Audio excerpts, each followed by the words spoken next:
ನಮಸ್ಕಾರ ರೈತ ಬಾಂಧವರೇ ಹಾಗೂ ಎಲ್ಲ ನನ್ನ ಆತ್ಮೀಯ ವೀಕ್ಷಕರೇ. ಇವತ್ತಿನ ದಿನ ಎರೆಹುಳು ಗೊಬ್ಬರವನ್ನು ಮಾಡೋದನ್ನು ತಿಳಿಸೋಣ. ಎರೆಹುಳು ಗೊಬ್ಬರ ಅಥವಾ ಅರ್ತ್ ವರ್ಮಿ ಕಾಂಪೋಸ್ಟ್ ಟೆಕ್ನಾಲಜಿ ಬಗ್ಗೆ ಮಾತಾಡಿದ್ದೆ. ಈಗ ಆ ಎರೆಹುಳುಗಳು ಯಾವುದನ್ನು ಬಳಸ್ಕೊಂಡು ಮಾಡ್ತೀವಿ ಅಂತಕ್ಕಂಥದ್ದನ್ನು ತಿಳ್ಕೊಳ್ಳೋಣ. ಇದೇ ನೋಡಿ ಎರೆಹುಳುಗಳು. ಈ ಎರೆಹುಳುಗಳನ್ನು ವರ್ಮಿ ಕಾಂಪೋಸ್ಟಿಂಗ್ ಅಂದರೆ ಕಾಂಪೋಸ್ಟ್ ಯೂಸಿಂಗ್ ಅರ್ತ್ ವಾರ್ಮನ್ನು ಬಳಸ್ಕೊಂಡು ಎರೆಹುಳುಗಳನ್ನು ಬಳಸ್ಕೊಂಡು ಗೊಬ್ಬರವನ್ನು ತಯಾರಿಸೋದು. ಹಾಗಾದರೆ ಆರ್ಗ್ಯಾನಿಕ್ ವೇಸ್ಟಿಂದ ನ್ಯೂಟ್ರಿಯೆಂಟ್ ರಿಚ್ ಮ್ಯಾನ್ಯೂರ್ ಮಾಡೋದು ಹೇಗೆ? ಅಂದರೆ ಕಸದಿಂದ ರಸವನ್ನು ಮಾಡೋದು, ಪೋಷಕಾಂಶಗಳ ಆಗರವನ್ನು ಮಾಡೋದು ಹೇಗೆ? ಇದು ಒಂದು ನ್ಯಾಚುರಲ್ ಪ್ರೊಸೆಸ್ ಆಗಿರುತ್ತೆ, ಇಕೋ ಫ್ರೆಂಡ್ಲಿ ಆಗಿರುತ್ತೆ, ಅಂದರೆ ವಾತಾವರಣಕ್ಕೆ ಸ್ನೇಹಿಯಾಗಿ ಕೆಲಸವನ್ನು ಮಾಡುತ್ತೆ. ಹಾಗಾದರೆ ಇದನ್ನು ಬಳಸೋದು ಹೇಗೆ ಅಂತಂದು ಇಲ್ಲಿ ನೋಡಿ. ಈಗ ಒಂದು ಸೇಬ್ ಇದೆಯಲ್ಲ, ಈ ಸೇಬನ್ನು ತಗೊಳ್ಳೋಣ. ಮೊದಲು ನಮಗೆ ಎಷ್ಟು ಬೇಕೋ ಅಷ್ಟು ನಾವು ಬಳಸ್ಕೊಳ್ತೀವಿ. ವೇಸ್ಟ್ ಏನಾಗಿರುತ್ತೆ ಅದನ್ನು ಒಂದು ತೊಟ್ಟಿಯಲ್ಲಿ ಬಿಟ್ಟು ಅದರ ಜೊತೆಗೆ ಎರೆಹುಳುವನ್ನು ಬಿಟ್ಟಾಗ ಒಂದು 60 ದಿನಕ್ಕೆ ಗೊಬ್ಬರವಾಗಿ ಮಾರ್ಪಾಡಾಗುತ್ತೆ. ಈ ಎರೆಹುಳು ಗೊಬ್ಬರವನ್ನು ಸಣ್ಣ ಬೆಳೆಗಳಿಗೆ ಹಾಕಿದಾಗ ಅದರಿಂದ ನಮ್ಗೆ ಒಳ್ಳೆ ಈಲ್ಡ್ ಬರ್ತದೆ, ಮತ್ತು ಹಣ್ಣುಗಳು ಬರ್ತವೆ, ಮತ್ತು ಅಥವಾ ಬೇರೆ ಯಾವುದೇ ಕೃಷಿಯಿಂದ ತಯಾರಾದ ವಸ್ತುಗಳು ಬರ್ತವೆ, ಮತ್ತು ಅದೇ ಸೈಕಲನ್ನು ನಾವು ಮಾಡ್ತಾ ಹೋಗಬಹುದು ಅಂತಕ್ಕಂಥದ್ದನ್ನು ಎರೆಹುಳು ಗೊಬ್ಬರದ ಕೃಷಿ ಅಂತ ಹೇಳ್ಬೋದು. ಹೇಗೆ ಮಾಡೋದು ಅಂತ ಹೇಳಿದರೆ, ಇದು ನೋಡಿ, ಇದೆಲ್ಲ ಇರ್ತಕ್ಕಂಥದ್ದು ಎರೆಹುಳು. ಇಲ್ಲಿ ಇರ್ತಕ್ಕಂಥದ್ದು ಈ ಎರೆಹುಳನ್ನು ಇದು ಗೊಬ್ಬರ, ಆರ್ಗ್ಯಾನಿಕ್ ಸಾವಯವ ಗೊಬ್ಬರವನ್ನು ತಯಾರಿಸುತ್ತೆ ಎರೆಹುಳುಗಳು. ಹಾಗಾದರೆ ಅವು ಈ ಸಾರಜನಕ, ರಂಜಕ, ಪೊಟ್ಯಾಶ್ಗಳ ಪೋಷಕಾಂಶಗಳಿಂದ ಹೊಂದಿರ್ತದೆ. ಇದು ಒಂದು ಏನು ಅಂತ ಹೇಳಿದ್ರೆ ಸಂಪೂರ್ಣವಾದ ಪೋಷಕಾಂಶಗಳ ಸಾಗರ ಆಗಿರುತ್ತದೆ. ಇದು ಏನು ಮಾಡ್ತದೆ ಅಂದರೆ ಇದು ಮೊದಲನೇದಾಗಿ ಇದು ಕಸವನ್ನು ತಿಂದ್ಕೊಂಡು ಅದಕ್ಕೆ ಅಡುಗೆ ಮನೆ ಕಸ ಇರ್ಬೋದು, ಎಲೆಗಡೆ ಇರ್ಬೋದು, ಅವೆಲ್ಲವನ್ನು ಮೊದಲು ತಿಂದು ಡೈಜೆಸ್ಟ್ ಮಾಡ್ಕೊಳ್ಳುತ್ತೆ. ಅರಗಿಸ್ಕೊಂಡು ಅದನ್ನು ಗೊಬ್ಬರವಾಗಿ ತಯಾರು ಮಾಡಿ ಇಕ್ಕೆಗಳನ್ನು ಹಾಕ್ತಾ ಬರ್ತದೆ. ಇಲ್ಲಿ ಏನಾಗ್ತದೆ ಅಂದರೆ ಏರಿಯೇಷನ್, ಗಾಳಿ ಆಡ್ತದೆ, ಮತ್ತು ಸೂಕ್ಷ್ಮ ಜೀವಿಗಳ ಆ್ಯಕ್ಟಿವಿಟಿ ಅಥವಾ ಕೆಲಸ ಜಾಸ್ತಿ ಆಗ್ತದೆ ಅಂತಕ್ಕಂಥದ್ದು. ಬೇಡವಾದ ವಸ್ತುವಿನಿಂದ ಒಳ್ಳೆಯ ವಸ್ತುವನ್ನು ಪಡೀಲಿಕ್ಕೆ ಇದು ಒಂದು ಆಗರ ಅಂತ ಹೇಳ್ಬೋದು. ಈ ರೀತಿಯಾಗಿ ಕಾಣುತ್ತೆ ನಮ್ಮ ಎರೆಹುಳು ಅಂತಕ್ಕಂಥದ್ದು. ಇದು ಬಾಯಿ ಇರ್ತದೆ, ಇದರ ಮುಖಾಂತರ ತಿಂತದೆ. ಅಲ್ಲಿ ಗಟ್ರು, ಫೈರಿಂಗ್ಸು, ಇಸೋಫ್ಯಾಗಸು, ಕ್ರಾಪು, ಲಿಜಾರ್ಡು, ಇಂಟೆಸ್ಟೈನು, ಈ ರೀತಿ ಹಲವಾರು ಅವುಗಳ ಏನು ಅಂದರೆ ಭಾಗಗಳಿಂದ ಹಾಯ್ಕೊಂಡು ವೈನಸ್ ಮುಖಾಂತರ ಹೊರಗಡೆ ಬರ್ತದೆ ನಮ್ಮ ಗೊಬ್ಬರ. ಒಳಗಡೆ ನೋಡಿ ಈ ರೀತಿ ಇರೋದ್ರಿಂದ ಇದು ಒಂದು ಹೇಗೆ ಅಂತ ಹೇಳಿದರೆ ಪ್ರತಿಯೊಂದು ಹಂತದಲ್ಲಿ ಪೋಷಕಾಂಶಗಳನ್ನು ಆಗರ ಮಾಡ್ತಾ ಬರ್ತದೆ ಅಂತಕ್ಕಂಥದ್ದು. ನಂತರ ಎಷ್ಟಿದೆ ಹಾಗಾದರೆ ಎರೆಹುಳು ಟೈಪು ಅಂತ ಹೇಳಿದರೆ, ಎಸಿನಿಯಾ ಇದೆ, ಎಡ್ಯೂಸ್ ಇದೆ, ಮತ್ತು ಫೆರಿಯೋನಿಕ್ಸ್ ಇದೆ. ಎಸಿನಿಯಾ, ಎಡ್ರುಲಿಸ್, ಫೆರಿಯೋನಿಕ್ಸ್ ಅಂದರೆ ಇದು ಸಣ್ಣದಾಗಿ ಕೆಂಪದಾಗಿರುತ್ತೆ, ದಪ್ಪದಾಗಿ ಡಾರ್ಕ್ ಕಲರ್ ಬರುತ್ತೆ. ಫೆರಿಯೋನಿಕ್ಸು ಕೂಡ ಚಿಕ್ಕ ಸೈಜ್ ಇರುತ್ತದೆ ಅಂತಕ್ಕಂಥದ್ದನ್ನು ಹೇಳ್ತಾ ಮುಂದೆ ಹೋಗೋಣ.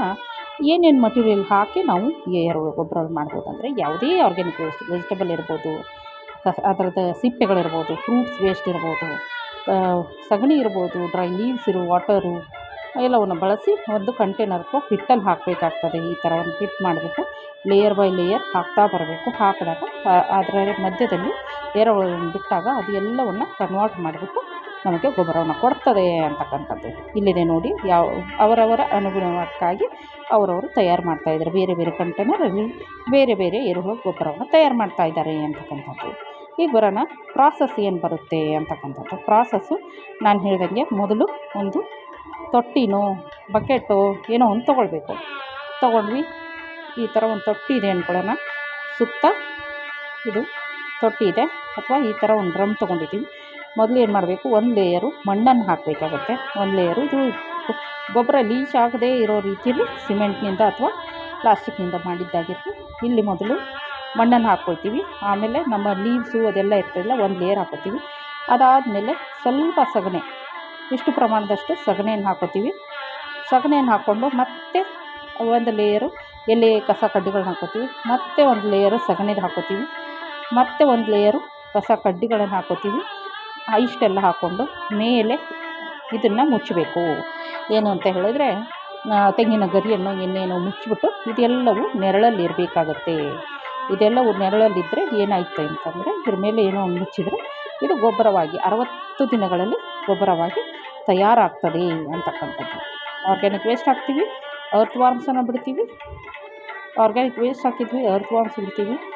ಸಾಯಿಲು ಮತ್ತು dry leaves layer by layer hockey moisture ಸರಿಯಾಗಿ ನೀರನ್ನು ಮೇಂಟೈನ್ ಮಾಡ್ತಾ ಬಂದರೆ ಇದು ಒಳ್ಳೆಯ ಗೊಬ್ಬರ ಆಗುತ್ತೆ. ಮತ್ತು ಕವರ್ ಮಾಡಬೇಕು, ಇದರಿಂದ ಒಂದು ಗೋಣಿ ಚೀಲನೋ ಅಥವಾ ತೆಂಗಿನ ಗರಿಗಳಿಂದ ಕವರ್ ಮಾಡಬೇಕು ಅಂತಕ್ಕಂಥದ್ದು ಇಲ್ಲಿ ನೋಡಿ ಲೇಯರ್ ಬೈ ಲೇಯರ್ ಹಾಕಿದ್ದಾರೆ, ಯಾವ ರೀತಿ ಇದೆ ಅಂತಕ್ಕಂಥದ್ದು ಇಲ್ಲಿ ನಾವೆಲ್ಲ ನೋಡ್ಬೋದು.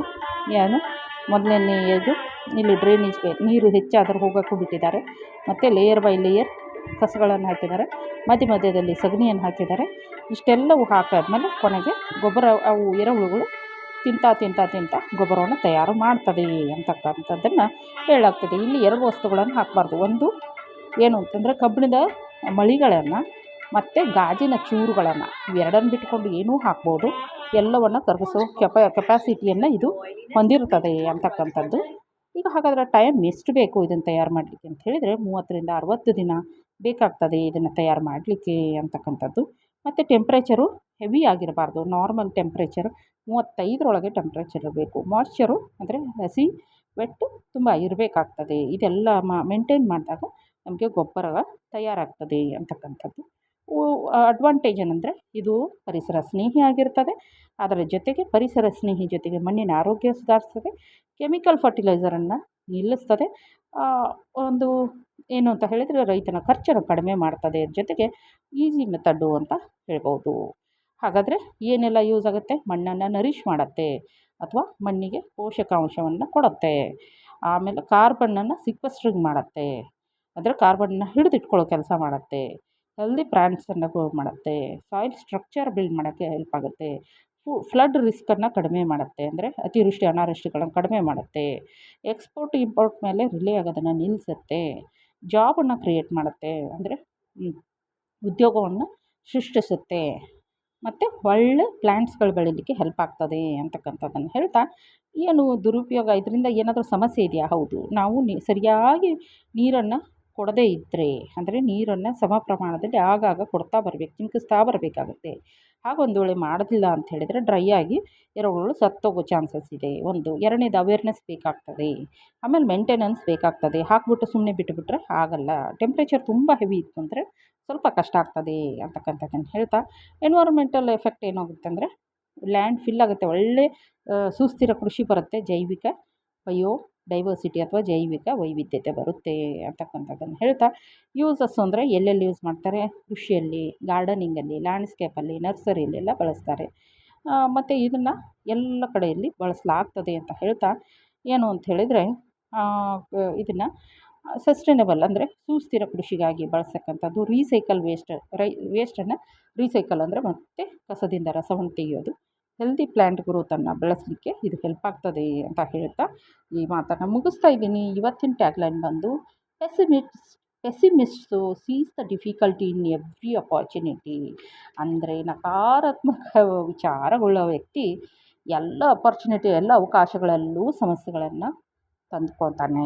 ಆದರೆ ಯಾರು ಆಪ್ಟಿಮಿಸ್ಟ್ ಇರ್ತಾರೆ ಅಂದರೆ ಧನಾತ್ಮಕವಾಗಿ ಯಾರು ಒಳ್ಳೆಯ ವಿಚಾರಗಳನ್ನು ಮಾಡ್ತಿರ್ತಾರೆ, ಅವರು ಪ್ರತಿ ಸಮಸ್ಯೆಯಲ್ಲೂ ಕೂಡ ಅವಕಾಶಗಳನ್ನ ಸೃಷ್ಟಿ ಮಾಡ್ಕೋತಾರೆ ಅಂತ ಹೇಳ್ತಾ, ನಾವು ಅವಕಾಶಗಳನ್ನು ಸೃಷ್ಟಿ ಮಾಡ್ಕೊಳ್ಳೋಣ, ಒಳ್ಳೆಯದಾಗಿ ಬದುಕೋಣ, ಖುಷಿಯಾಗಿರೋಣ ಅಂತ ತಿಳಿಸ್ತಾ, ಸರ್ವೇ ಜನ ಸುಖಿನೋ ಭವಂತು.